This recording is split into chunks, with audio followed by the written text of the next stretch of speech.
But not. We have Heather Glass, David Hughes, Samuel Shipp, Susanna Ray, Yvonne from Newcastle, Neil Schofield and Louise Brown. Here they are, ladies and gentlemen.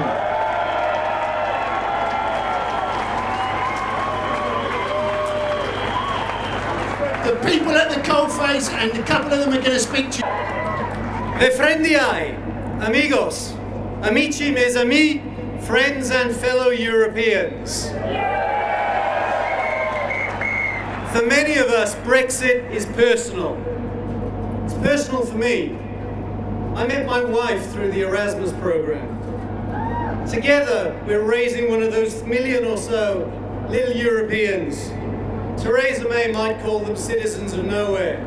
We call them Erasmus babies. But it is personal for everyone in the UK. And in Gibraltar too, let's not forget them. Because we will all feel its consequences. We were told that the people knew what they were voted for. That would be quite something, because 2 years later the cabinet haven't decided what they think Brexit should mean.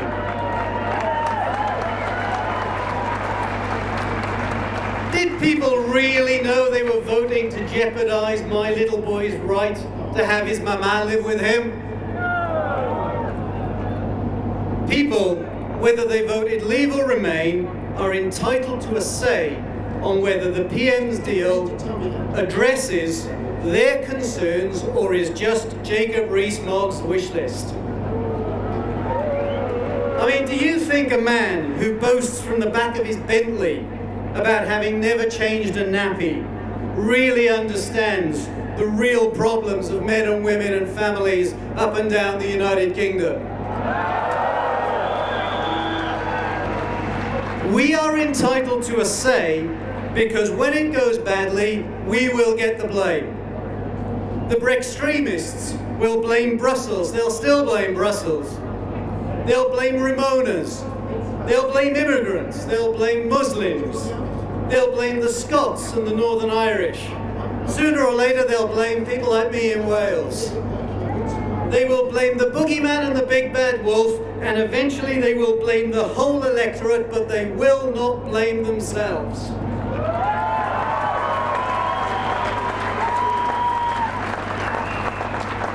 I heard Dan Hannan say it in Cardiff a few weeks ago. If we're poorer after Brexit, it'll be because we made the wrong choices. But it will still have been right to give ourselves the power to make those choices. And I suppose that sounds all right, unless you work for Airbus right now. The Brexiteers are treating this like a political Ponzi scheme. They ask people to invest in a promise, but deny them the chance to read the small print.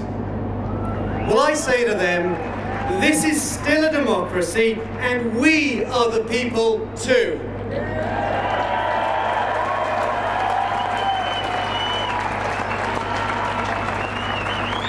Now, I used to be a member of the Conservative Party. Come on, give me a break.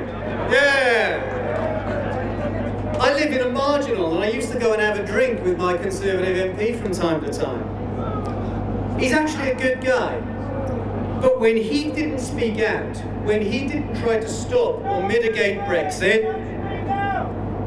I told him, I can't support you anymore.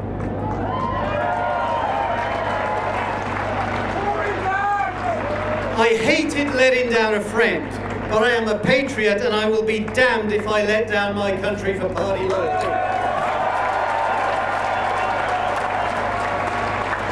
This is more important than party loyalty.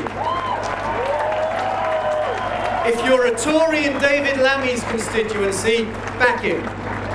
If you're a Labour supporter in Anna Soubry's constituency, back her. If you're in Vince's constituency or Caroline's, back them.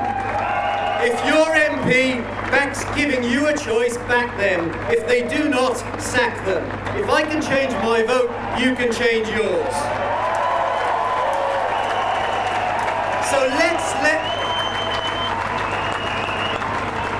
let's let the PM know. She's probably probably not in Downing Street now. She's probably in a field of wheat somewhere. But let's shout loud enough so that she can hear. We are the people too. This government is making a mess. Most of our MPs can't be bothered doing anything about it. You know what? We need to take back control with a people's vote and get ourselves out of this mess.